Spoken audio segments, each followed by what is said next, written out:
Well, and now we are. Hi, Matt. I'm Jessica. Hi. Awesome. I think we work together. Your name looks Well, it's officially Jessica. right. I don't know that's Jessica.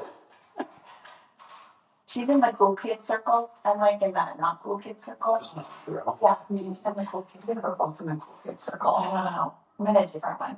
I'm in the elderly cool kid circle. I mean, I'm in my 40s now, so you're getting there. I mean, we found out our husbands like each other, so that was kind of a which was It's all good. All good. So tell us what you do. All the things.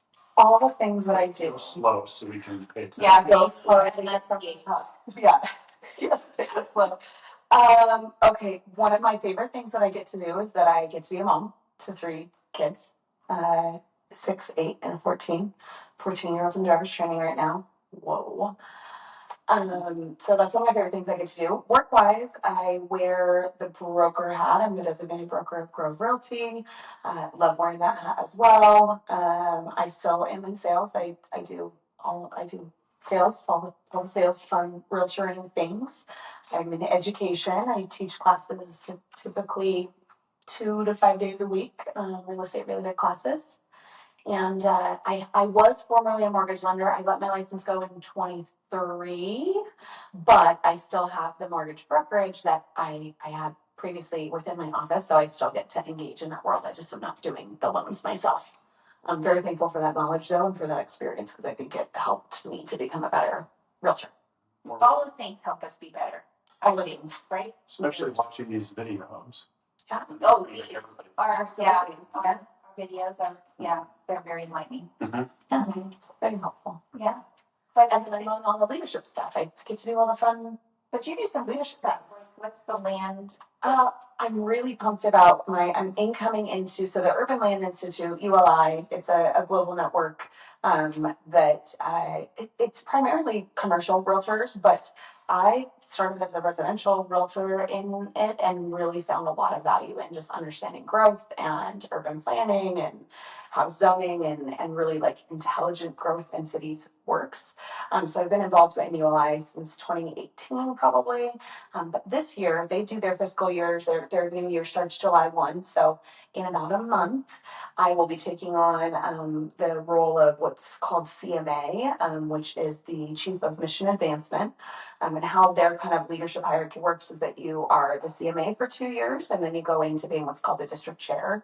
So after my 2 years as CMA, I will then be the district chair of Idaho and Montana and kind of like Washington over to about Spokane. So I'll take that role on too. So really fun leadership. Just more stuff to add. Yeah, more things. Maybe more energizers. Those names sound like they're like in the Hunger Games. Yeah, so I mean, yeah, I love like the district. Yeah, well then after your district, so we call it at BRR, we call it immediate past president. So after the district chair, then you become the chief of governance. Oh, that seems great for 2 years. So it's a 6-year commitment, but and that will be starting for me in July, and I'm excited to see where it takes me. Congratulations. Thank you. Yeah, about it. She does that, and she's on our board, BRR. Mm-hmm. Finance committee. I serve on the state. Idaho Realtors on the state board of director. Love that too. All of the hats, all of those types of hats, I love. I mean, I get so much value and knowledge out of all of those opportunities. So from the bottom to the top. RCF. Tell us about RCF. Yeah, RCF. RCF is the Realtors Community Foundation, and RCF essentially we raise funds where 100% of every penny that is raised goes back to realtor areas, communities where disasters have stricken. So we've actually applied for and received multiple grants in Idaho for fire-related tragedies, and essentially the idea is that we have these funds and through our local association, so like if there was a catastrophic event that happened here through Boise Regional Realtors, we would apply for a grant and then they would send the funds. It's so that realtors I think in general tend to be the person you call when something goes wrong, anything housing related, and we also are very kind of caring, giving souls that like to give back. So the idea is that those funds can be faster and in the neighborhoods sooner than maybe like National Guard or other relief efforts that come to Bay. So I got to be 2 or 3 years ago, they started to really kind of grow the RCF program. And I was recommended by Gail Hartnett, lovely Gail Hartnett, to be the Idaho ambassador. And so I got to be the first kind of dedicated Idaho ambassador. And then since then we've grown. One of our tasks last year was not just to raise the funds that we needed, but also to grow and get more ambassadors so that there were more people. And we're now at 6 ambassadors for the state. And so we have people all over the state that now are doing the little talks to educate people on RCS that I was doing by myself. So now we got a whole team. Yeah. It's a cool program. It's really cool. The things that I haven't heard of before. So yeah. I know. Isn't she amazing? She's really cool. How do you get it all done? Because that you just gave us a laundry list of things that you know. I thought it would be easier for you just to tell us things you don't do. My fiance said that to me one time. He was like, "What license don't you have?" And I was like, "A lot of them. I don't know." You actually have a thing that's a license. And maybe it's licensed. How do they? You can print it off from Donald. Oh, so it's a free. Okay. Print it. It's not a badge or a card. I think that'd be cool though. We should bring that thing. Let's just start like. Flip it out. We'll just make that trend. Mm-hmm. Yeah, we're in the cool kids, right? So people, it'll just happen. You can just get a realtor badge. Yeah, the flash. That's awesome. I actually have wondered anytime that I'm looking at my agents in my like Doppel portal and it says like print license. I'm like, Quinn, why would I need to do that? I guess to make myself a badge. Yeah, you can make a badge. We could shrink it. Remember meetings? Did you guys have meetings? Oh yes, my kids still do them. They love them. It's a great summer activity. You bring them in the oven? Yeah, they're great. I have them like random shrink meetings all over my house right now. I mean, like keep people occupied during summer. Yeah. We put some earplugs that my dad had for when you would go shooting, and we thought they were the things that when you put in the water, they grow into like animals. And stuff. Yeah. So we put a bunch of them in the water, and they just floated there. They didn't do anything. No. What a letdown. Well, we got in trouble for it too. Like Play-Doh. I didn't do shrink things. I did homemade Play-Doh. Okay. Because you can eat that. Yeah, I made it with peanut butter and I don't know, dry milk. I found a recipe for it. It was a snow day, and I happened to have like dried milk. I don't know why I had dried milk in my powdered milk. Probably some recipe called for it. I needed a quarter of a cup, and I had like 4 gallons. Was it during COVID? No, it was when they were little. Mm-hmm. Yeah. Mm-hmm. And there was some recipe that called for it, and I bought it. My kids are in the slime era. Oh, I hate that era. I love making slime. I'm like, oh, and then it gets everywhere. It's a whole thing. Yeah. I hate slime. Yeah. Mm-hmm. Okay, what do you want to know about Jessica? I'm just learning as we go. Yeah. You know, you sent me some questions to the both of us, and I did read through them. I just printed them off this morning, so I'm really unprepared for any of this. That's okay. But everybody says I'm a good listener. That's how you make it. It's good. Right? Yeah. 21 years into the industry, it's worked out so well. Wow, you're longer than me. Really? Yeah. What year is that? 25? 25? What? Are we equal? I started November 12th, 2003. Oh, kind of same.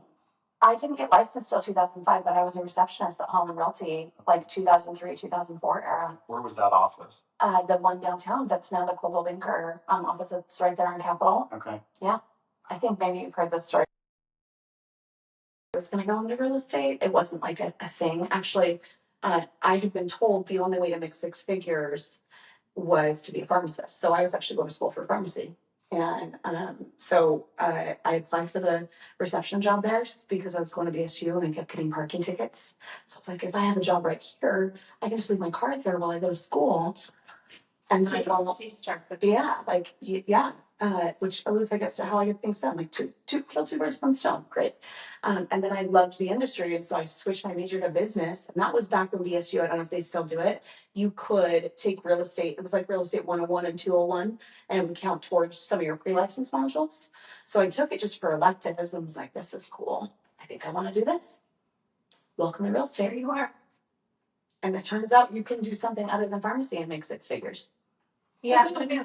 It grabs you, doesn't let go. It does grab you. It does grab you and doesn't let go. Yeah. Real estate is simple. Here in Idaho. Yeah. I even taken my classes in California when I lived there for 1 year. Are you kidding? No, I'm not. That's what Yeah.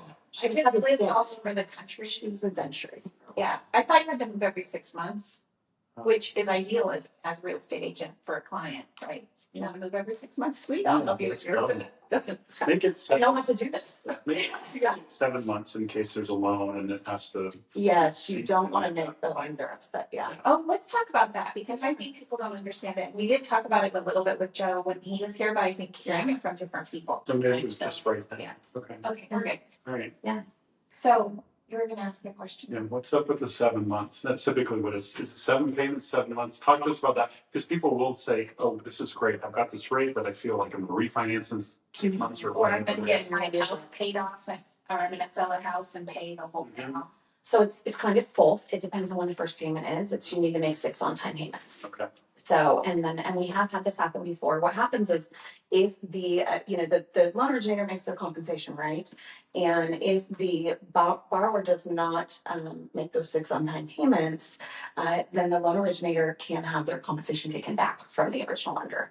And so that we don't want that to happen, obviously. But in addition to that, they do want that loan to, they call it season. They want those on-time payments. That oftentimes is where like, if the servicing hasn't changed on the secondary market as far as the loan being purchased by a different servicer, that is when people will kind of determine the risk level of the loan on have you made those 6 on-time payments and how credit worthy is that borrower for purchasing on the secondary. Mm-hmm. So kind of 2-3-fold. Okay. How do you explain that to clients? Is there a way to do it to where, if I'm sitting there at the table with them and they said, we're going to get this paid off or refinance or whatever it is there a gentle way of telling them to do that?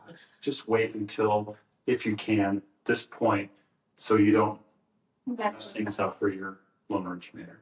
I am a pretty transparent person when it comes to all of that type of stuff. I would honestly say it that way. There are loan fees, there are loan origination things that happen, and there's a reason why, we put you into certain loans that work well for you. We ask that you stay in that. The reality is too, is you could, if let's just say hypothetically that rates went lower in that 6 months and you really wanted to move on, you can lock the rate for typically a couple of months. So if you do want to refi, lock the rate, pay your 6 months, and then close after. Yeah. I think, I've known any other job where you would get paid and then all of a sudden they would take your money back. Yeah. And oftentimes people, I like their lender and don't want to go and, have their lender do all of this work for this loan to have their money literally taken back from them. If they go with the same lender. There's work around there. That's how we've gotten around with it before. When we were in the craziness of kind of 2021, where rates, were very, very appealing. That is exactly what we had. We refinanced with the same lender. Lender was fine with us not doing the commission. Okay. It's staying. They kept it. Yeah. Awesome. Okay. What else? You asked how I had stuff done. Yeah. How do you get it all done? Yeah. Have you guys read the 12-week year? Yeah. That's a great book. Honestly, that was what really kind of shifted the way that I manage my time. So 12-week year, compartmentalizes, they put your 24 hours into buffer blocks and where you can work on different things. And that was kind of how I reshifted. I'm sure that I'm not the first person to kind of have heard this, but at a young age, my dad always said to me, Jessica, there's only one thing that makes you equal to everyone else, and it's that we all wake up with 24 hours a day.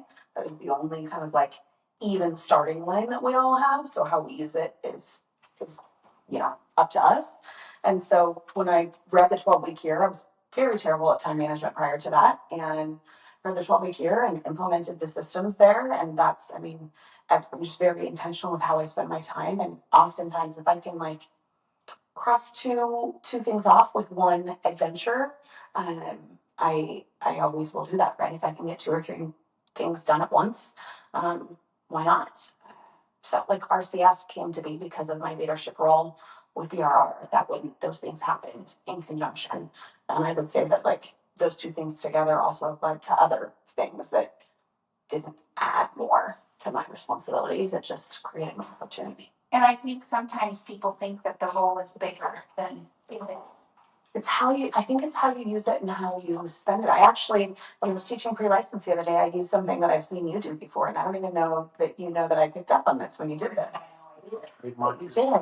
You should. People are using your computers. Yeah. There was one time we were at a conference together, and we were, listening, whatever, and Elizabeth was writing little handwritten notes, right? Something that we should, as realtors, we should be doing.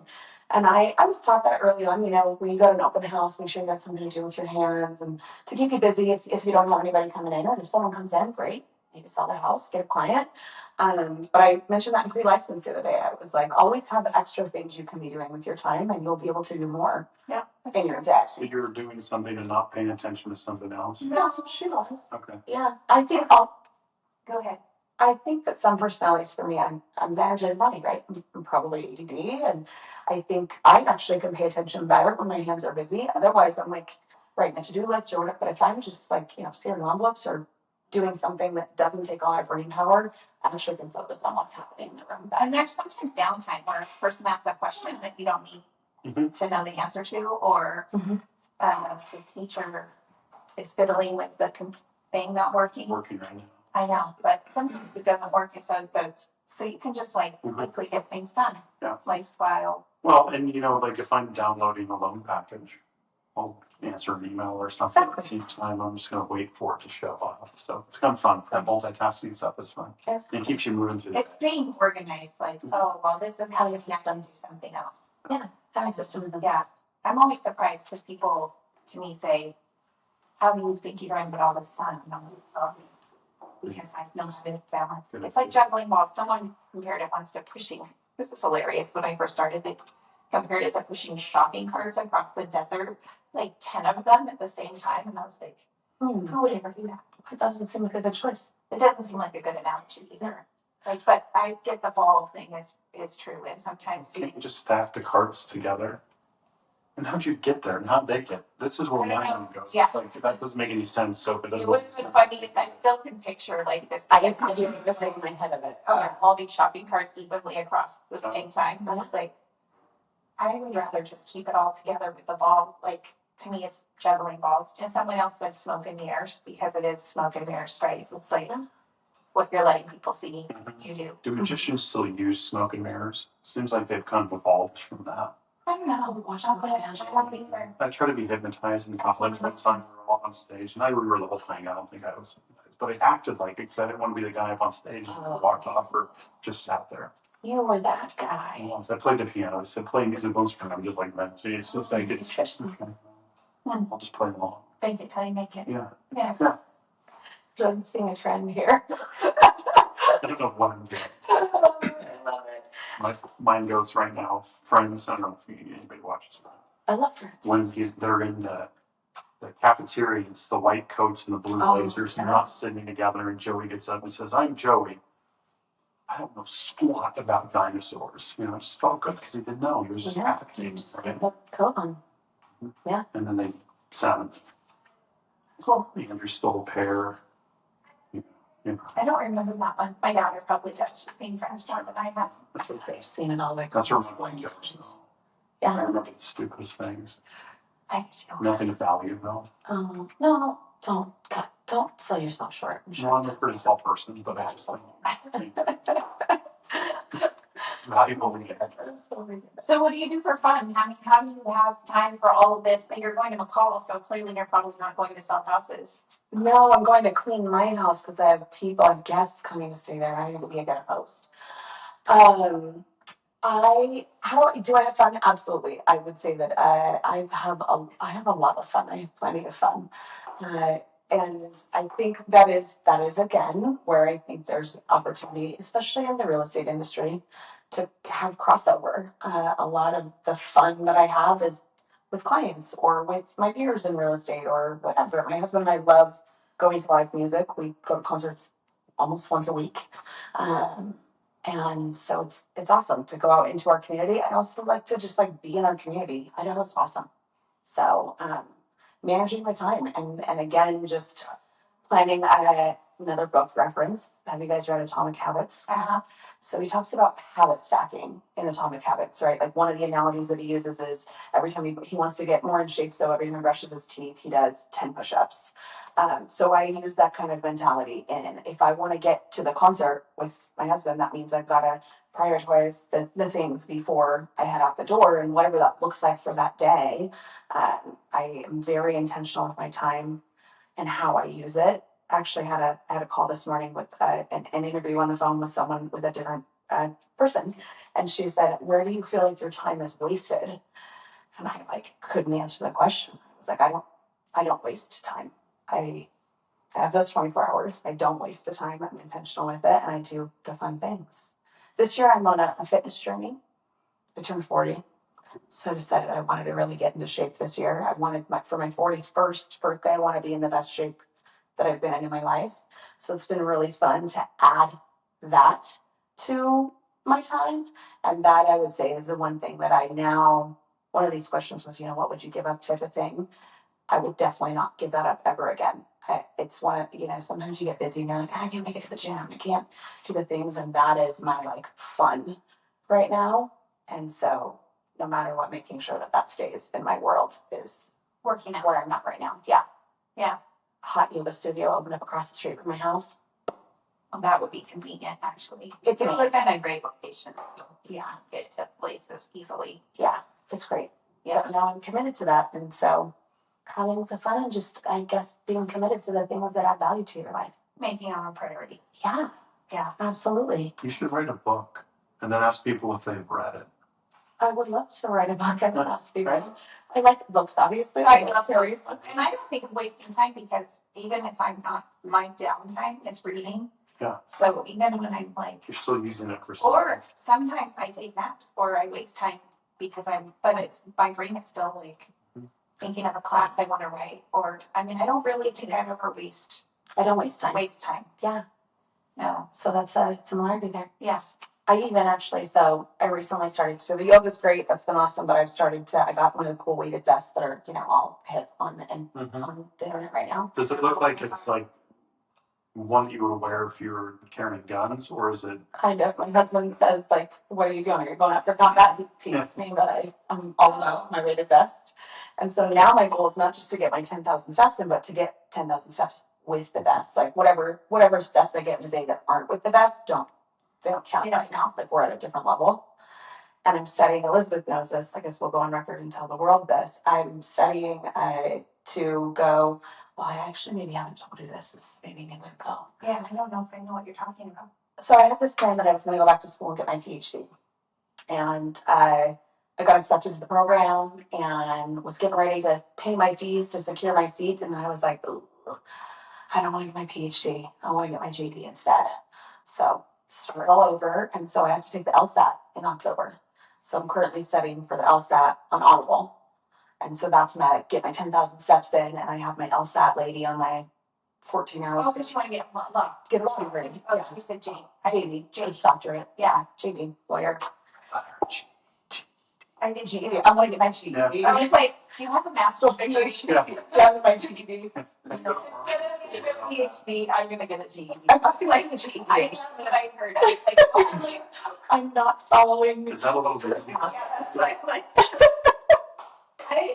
Enunciation. It's the enunciation thing. That's what I need to work on. It's okay. So right now, studying for the LSAT with my weighted vest and looking like I'm going to combat, I guess. That's awesome. But like multitasking, finding things that add, like when I do fun things, there's also another layer to that, and it's fun. I don't know. So what would you give up if you had to give something up? Because when I was reading these questions, because I did print them off, I did read them, and I did ponder how I would think through them. I really love everything in my life right now. I don't think there's something I could give up. What I would spin that question to be is, I think in life you sometimes outgrow certain things, and not that those things are still meaningful, but like because of the ULI role that I'm taking on, and because we were able to grow RCF next year, I won't be an RCF ambassador because we have a great team that can handle carrying that ball now. And same thing, like I've loved my time as a BRR board of directors member for the last I don't remember how long those terms are, 3 years. 3 years. Yeah. 3 years. But my term's up in December, and I'm not going back at this point in time because of the law school and the ULI thing. And so I would say that I don't know that I could give up anything, but replacing things on my schedule and replacing priorities at times, I think have, that's kind of the evolution of growth. Yeah. It's nice to go past where you are and do something exciting. Yeah, do something different and and grow in a different way. Yes. But like, if you told me I couldn't be on any leadership stuff, I would be like, oh, I don't want to do that. I want something. Or if you told me, that I can go to my kids' stuff, like, well, I can't, I'm not going to do that. It's just making the time, prioritizing the time to be able to do the things. And you still do stuff with your kids. Like, you're busy, you're successful, you sell real estate, you teach real estate, you're volunteering, you're traveling for volunteering, and you still are a good mom. I'm very involved in my kids' lives. That's, like I said, that's my favorite hat that I get to wear. Yeah, we yesterday we went down, we live in kind of the North End. True North Enders would say that I'm not a true North Ender. A West Ender, live on 27th. Yeah. Right. Grew up down in that, not the downtown area, and grew up in the Highlands. Yeah. When it was like, downtown to me was like the cruise. Whereas now, it was like that loop, but where downtown to me now is, where people are saying it goes from like Broadway to the, to the freeway. It's like, it doesn't, but I guess it's not, I don't know. It's just, so West End or North End or. Yeah. So, the other night I got home from teaching all day, and I've taught more in the last 2 weeks than I typically would. So, have been feeling like I really want to connect with my kids because they're in summer and they're doing all these fun things and having a little bit of FOMO during the day. And so we went to the beach and we hung out at Whitewater Park for a couple hours and, just doing. And this morning I took my oldest to driver's training, and that's where I'll pick him up afterwards and learn about how he drove around town. Yeah, we're not on the road right now. He's on the road right now. Yeah, he's doing great. He is doing fine. He's doing great. They do. Usually they're better than the people that have already been driving. True. I'm not a great driver, so absolutely inspired by that. Oh, my kids park me all the time. Oh, good. Turn signal. Yeah. We can't do like that. Well, you saw my social media post that I opened up a factory that actually just works on broken turn signals because there's so many of those in that area. Oh, you're gonna get that. That's gonna work out good for me. I still use it. How do you feel when someone tells you you were overlooked or turned down because they made the decision you're too busy? This is such an interesting question, and I probably am going to go too deep with it, but okay. That's fine. If someone makes that determination, that wasn't the right opportunity for me because, like, me really well, right? Like, we've gotten to know each other over the last 3 years, maybe. You would never overlook me for an opportunity because you perceived I was too busy. You would know that if I'm not going to say yes to something I can't perform on. And so you would have the conversation with me. So I think if somebody were to overlook me for something, it wasn't the right fit. They didn't know me at the level to trust me with that position. Or they're too afraid to tell you what the skill is you're missing. So you're using that as an excuse. Conversation about it. Yeah. It is really frustrating when other people make a decision about whether or not you're too busy. Right. Yeah, absolutely. So I think I was projecting. So I would get very angry. Like, if you want to overlook me because I'm lacking a skill or somebody else is a better fit, that's okay. But just a blanket, like, we're going to eliminate the list and shorten it down so we have a smaller list because people are too busy. I know how to manage my time just as too. You're grown, right? No, you're not. I wouldn't say I was a grown up. You have the driver's license that shows you're an adult. Okay. Okay. I'll give you that. That's grown up. Do you have your star card? I do. Yes. Good. My husband just got his because we were traveling. I have had mine since it became an option to have one. He literally waited till like the last week to get one. So did my husband, and he travels. That's why they belong so well. Maybe. It is. It's probably what they talk about. We have similarities. Yeah, similarities. There we go. Yeah. Yep. Yeah. I said I have people tell me they don't know how I do it all, but it does not feel like I'm giving something up to do what I do. Like, I don't feel like I'm shortchanging my life to do it. And I'm like you, I don't know what I could give up because everything brings me joy. I think the variety brings me joy. Agreed. The variety does bring me joy. I think that's also kind of, I would say, and I'm going to speak for you, but we just met today and I'm speaking for you already. It's because the shirt's untucked. It's just a vibe. Call me out. I think that, yeah, I mean, what I fill my time with is very meaningful to me. And I think that people are drawn to this industry for the ability to have variety and flexibility. I personally would not be able to I have said that real estate has made me unemployable, just because like I love that I have variety every single day. And this career allows that, but it also allows for a lot of, crossover and being able to manage multiple things at one time. And I think that that's just, I don't know, an awesome opportunity. And yeah, I currently, there's nothing on my calendar. I do occasionally, because of that book, go through my calendar to see if there are things that I need to eliminate. I call it, one of the things that the 12-week year teaches you is to color code things. So things that make me money are green like money, things that are my health and wellness is orange for whatever reason, because it feels like vibrant like the sun. That's a good reason. Yeah. My family stuff is like this beautiful teal color, yeah, that type of stuff. But I do go look through my calendar to see if there's things I can eliminate, and there's not currently anything on my calendar that I don't want to do. And Like volunteer, be busy, be successful, well balanced. Yeah. Keep growing. What would you tell them to do? A number of things. One, always identify that there's always opportunity for growth. Like always be learning.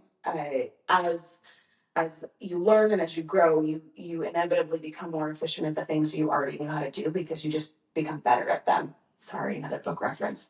The book Outliers talks about 10,000 hours to greatness, right? And it even like breaks it down for our people that like numbers, our data folks, like the evolution of doing things repetitively makes you more efficient at doing those things. So whatever it is, just always be learning, always know that you have not reached your ceiling.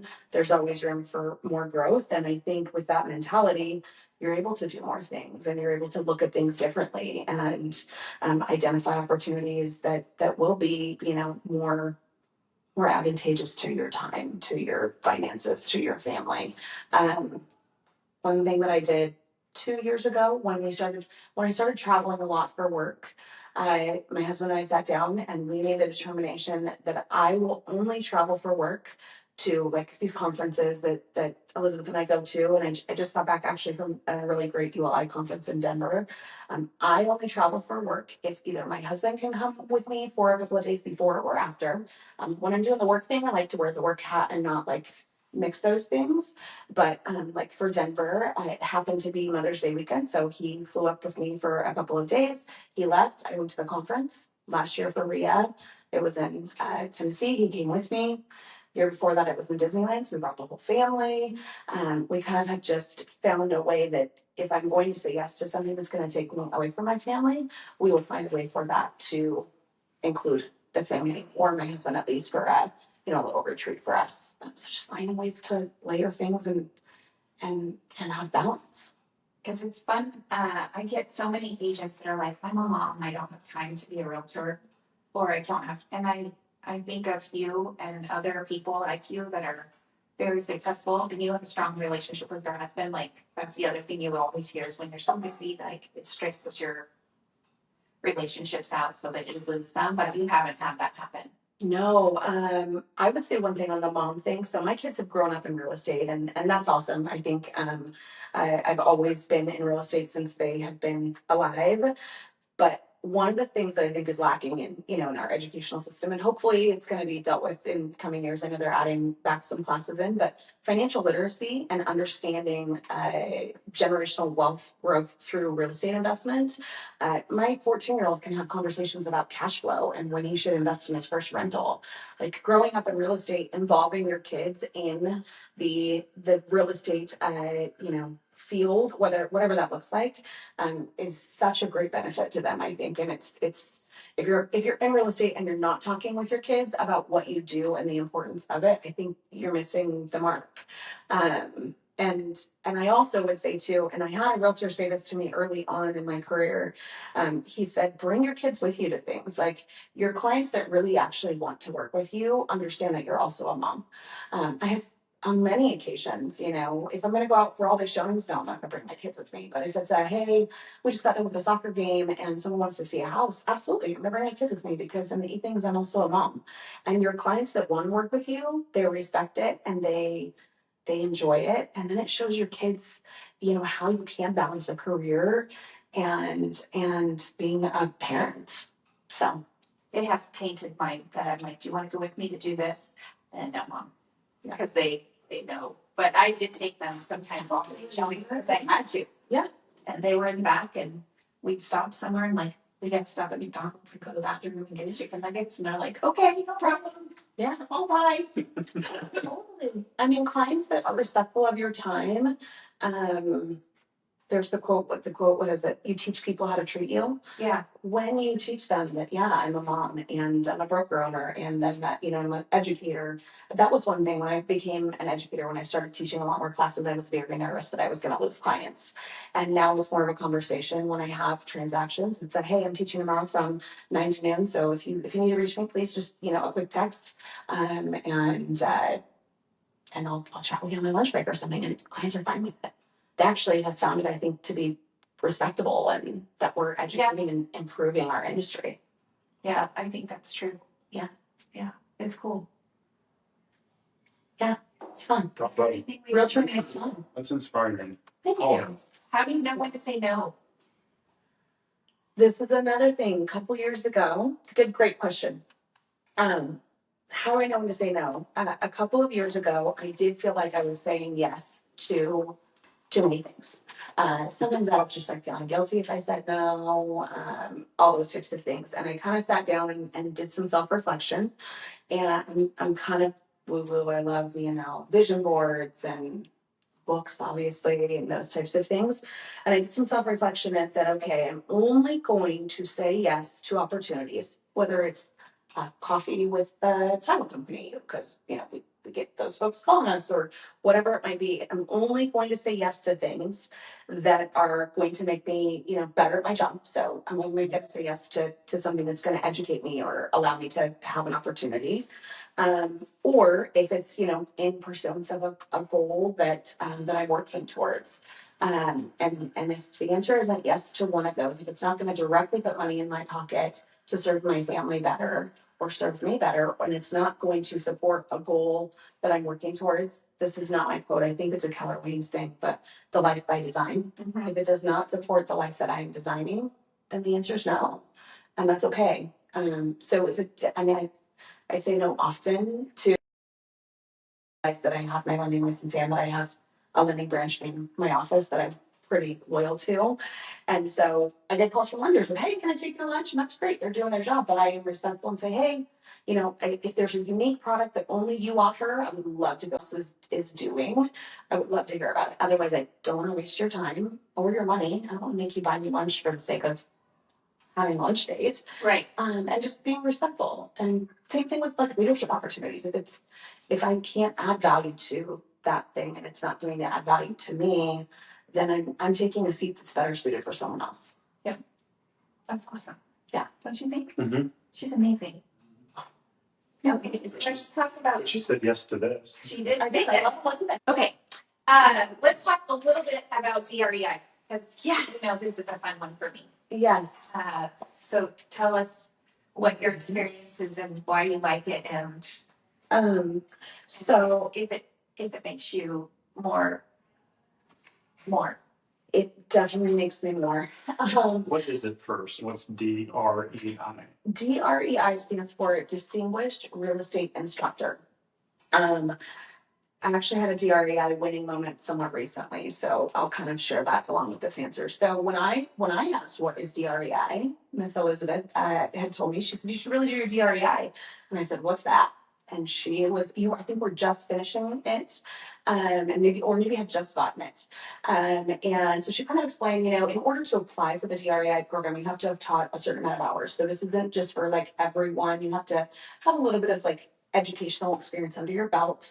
So I first looked at the application and I looked at kind of the criteria to get into the DREI program, and I looked at what you learn essentially, what is it, 6 weeks or 6 months? 6 months. 6 month program of pretty intense stuff. It's kind of like going back to school. You know, you have Zoom classes, you have homework, you have text that you're reading, and it's all related to real estate instruction, real estate and education, and about how adult learners learn and retain information. And so I looked into it. I was like, yeah, I want to do this. And at that point in time, I didn't have enough hours. So I actually went online and just started banking my hours in the application live in real time, so that when I finally got, is it 1,000 hours? I think it's 500. 500 hours. I was like, great, cool. I can submit my application, got in and did the program. It's pretty intimidating. Essentially, you go through this program, and each week you're learning a new concept and you're applying it to the classes that you're teaching in real time. So you're learning the concepts and putting them to use, and then reflecting on those on a weekly basis. You can't miss more than 2, I think, otherwise you get out of the program. So it is a time commitment. Like, the people that are there because they want to grow, they want to be better, which is also really inspiring. And they're from across the nation, so the relationships with some of those people are really awesome to have. So I was in the DREI program, went through that, and then how you get your DREI essentially is you have 2 things. You can record yourself teaching, and there's this score criteria where you start out with points and then you lose points if you mess up, if you do things wrong. And so you can either record yourself and do that and send in your video, or you can go to what's called the DREI Summit. And we hadn't talked to, I don't think we knew that we were going together. No, I maybe had an idea, but not, yeah. Yeah. So I was like, well, I'm going to go to the summit and I'm going to do it there. Essentially, at the summit, what happens is you have all of these DREI, either people that are working on getting their DREI or people that have their DREI in the room. So instead of teaching a class like here locally, you know, low risk at a title company or at one of the local schools or brokerages, I went to the summit to teach the class. And you teach for an hour and you're recorded, and they're grading you, and then essentially the video is then reviewed by a panel. And thankfully I got it on my first try. But the part that was kind of intimidating is Elizabeth happens to be in the room. So, like, you know, some of it's easier to teach a bunch of strangers than like have your peers in the room. And so that was, I mean, it was an experience, definitely an experience, a great time. I got my DREI, was that 2 years ago? Yeah, and they are cheerleaders, actually. It seems intimidating, So great. but everybody wants you to win. You're like sitting in a room full of people that don't want you to fail. Yeah. It is a weird experience that way. It's almost like they're scary, intimidating because they're so knowledgeable and Yeah. they ask tough questions, but they don't want you to fail. Yeah. It's a weird dichotomy. I don't think I've ever been in another situation where, because usually there's someone in the room that's like, I hope she dies. it's, yeah, right. You think your Real- work's better. Real great. But so my DREI win that actually just happened at this conference in May. 2 wins, I would say. One, I was asked to speak at the ULI conference in Denver. If you would have told me that was something I would ever be asked to do or capable of doing even 2 years ago, pre-DREI, I would have left. That was absolutely something that was so far that I would never be worthy of that, you know. And if somebody accidentally, you know, made a mistake and asked me, I wouldn't be able to actually do it, type of thing. That was my perception. The DREI gives you confidence to speak in front of people. It gives you confidence to do hard things and to be committed to things. And so I said yes, and was so grateful for the opportunity.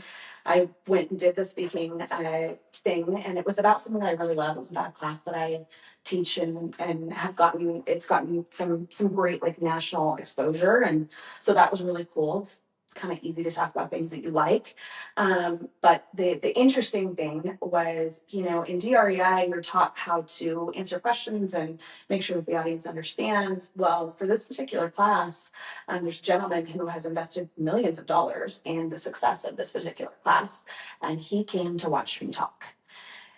I saw him in the audience and I was like, oh my goodness, don't mess this up. So I was really focused. I was very much in my DREI zone, and I had some friends in the audience too that I had asked to take some photos and everything. At the end, one thing happened. The gentleman in the audience came up to me and he said, thank you so much for everything you're doing for this class, the exposure, all this stuff. He said, and you're a phenomenal public speaker. And I just was like, oh my gosh, like that is the best compliment I could ever get. And then I went over to my friend and he was showing me the photos and really, really sweet. And he said, Jessica, do you have training for public speaking? And I was like, no. And he was like, you didn't say one time. And I was like, oh, DREI moment. Yeah. Because they teach you, I mean, you have to make sure that you're not umming and oohing. And I do say like a lot, still working on that and talking my hands a lot. But no ums. And got a compliment from the person that really I think was the most impactful person in that audience. And DREI win. Yeah, that is a win. My DREI video, they accidentally taped 60 minutes instead of 50. It was supposed to be 50. Like the show? Well, no, like when they were filming, yeah. That's 60. And I said it on 61 times in 10 minutes. 42 times in my video. I said Yeah. But if you're comfortable and you know the material, you don't say it. Then it's okay to pause. But not use the word. Don't say it. Yeah. Yeah. And it's hard. Can you? No. No. It's any kind of repetitive word, you get dinged for it. Yeah. I, in mine, stepped in a box. You could see me like stepping, I was just stepping in a box. And now that's something, anytime I have a microphone or am in front of anyone, I think of that moment of like, walk around the room, engage with the people. Don't That's one of step in a Use box. the area that you're provided. Exactly. They did a public speaking training thing for some of the people, at work one time, and it was he said that females will go back and forth, males will go forward and back, I think is what it was. And I'm like, I find myself, if I'm explaining something in one way, going this direction, or Oh, your brain has like patterns. yeah. Interesting. So if I'm like, okay, well, if we're gonna do this, and then you have to do this, and then you have to do this, it's like I'm moving Through along the I timeline. get stuck in a with place where I can see everybody. Your focal points, like when you're speaking to 100 people, do you focus on the same 4, No. or do you just? I kind of do, yeah. Especially when it's a larger audience, I will find, people that appear to be engaged with what I'm saying, and those will be my safety eyes. Like as I'm walking through whatever space I'm going, I go back to my safety eyes. Yeah. I'm planning the DREI summit for Where's it gonna be? San Pedro Island in Texas Oh. in January because I looked up the warmest place in the United States. Thank you for that. They got snowed out. I couldn't go last year. I mean, that's so last thing got snowed out, and then when we were in Phoenix for yours, it was like 60 degrees. Phoenix in January right now. I want to be sunny. Thank you for that. Yeah. I really appreciate it. So very I've also never been to Texas, so there's that. This has been super fun. Thank you for being here. We have. Nice hearing you speak, and I wish there was more that I could add to it, but thank you for being here. Thank you for having me. Good to meet you.